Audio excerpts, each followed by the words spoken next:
So makikita nyo merong mga parang bukol-bukol to sa balat nila. Pero ito nasa leeg, nasa likod. Nagkakaroon ng pagkalagas ng buhok. Hawa-hawa na sila eh. Sa Sultan Kudarat, isang nakakahawang sakit ang umaatake sa pamilya ng Philippine Brown Deer. Yon. Op, op, op.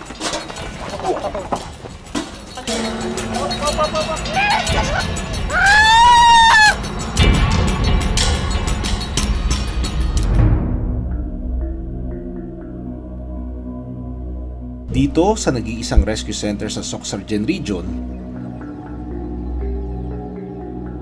naninirahan ng isang pamilya ng rescued na Philippine Brown Deer.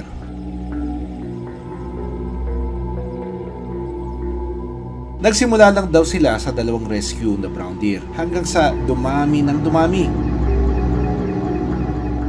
Kilalang social animal sa mga deer. Kaya naman, hindi sila mapaghiwalay for better or for worse.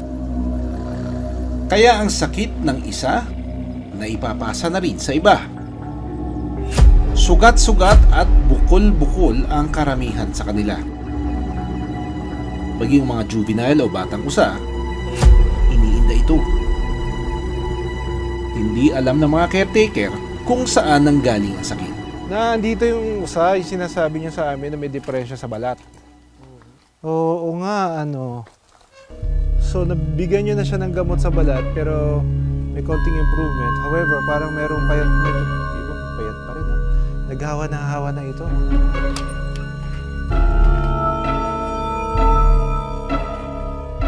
Kagulo sila, ano? So, papansin natin, meron mga lesions na nakaumbok. Parang raised papilloma, parang ganyan ang itsura eh. Pero, generally, nakikita mo yung balat nila, may sparse, parang alopecia. So, makikita nyo, meron mga parang bukol-bukol to sa balat nila. Pero ito, nasa leeg, nasa likod. Nagkakaroon ng pagkalagas ng buhok. Hawa-hawa na sila eh. We'll give injections of antibiotic for the skin kasi para may ulceration. May nakita ako dun kanina, parang may ulcerations dito sa braso eh. And then we'll give something for the mites, for the parasites. Nagagwantes lang ako ngayon kasi baka ano to, zoonotic. Sabihin, para mga fungal infections ng mga hayop, some of them are zoonotic, no? Most of them, para pag hindi tayo mahawahan yung sakit nila. Ako hindi malaki, maliit. Hop, hop, hop, hop, hop. Hawak. Ganyan. Okay. Okay, up. Wop, wop.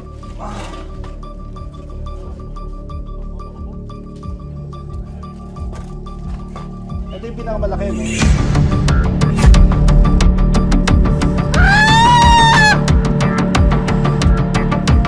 Pagkatapos kong bigyan ng antibiotics, nilinis din namin ang sugat gamit ng wound spray. In 2 weeks, kailangan ulitin ulit. Assess natin yung wounds. May bigyan natin ng another dose of antibiotics. And yung kanyang spray at saka yung for the mite. Posibleng ang sanhi ng mga sugat at bukol nila ay ang sakit na tinatawag na cutaneous fibroma. Isang uri ng sakit na dulot ng papillomavirus. Common ito sa mga mammal, specifically sa mga usa. Mga na-rescue raw mula sa illegal hunting ang mga usa dito. Saan po galing ito? Actually, galing ito ng Sultan Kudarat State College noong 1990 nagsimula. Okay. Then, noong 2008, giturn over na sa Kwandi na Region 2. E then dito dumami sila? Yung na breeding captivity na po sila.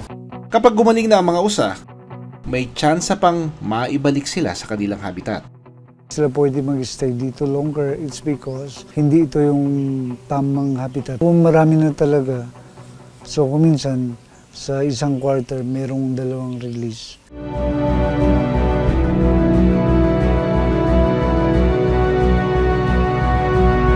Maraming salamat sa panonood ng Born to be Wild. Para sa iba pang kwento tungkol sa ating kalikasan, mag-subscribe na sa GMA Public Affairs YouTube channel.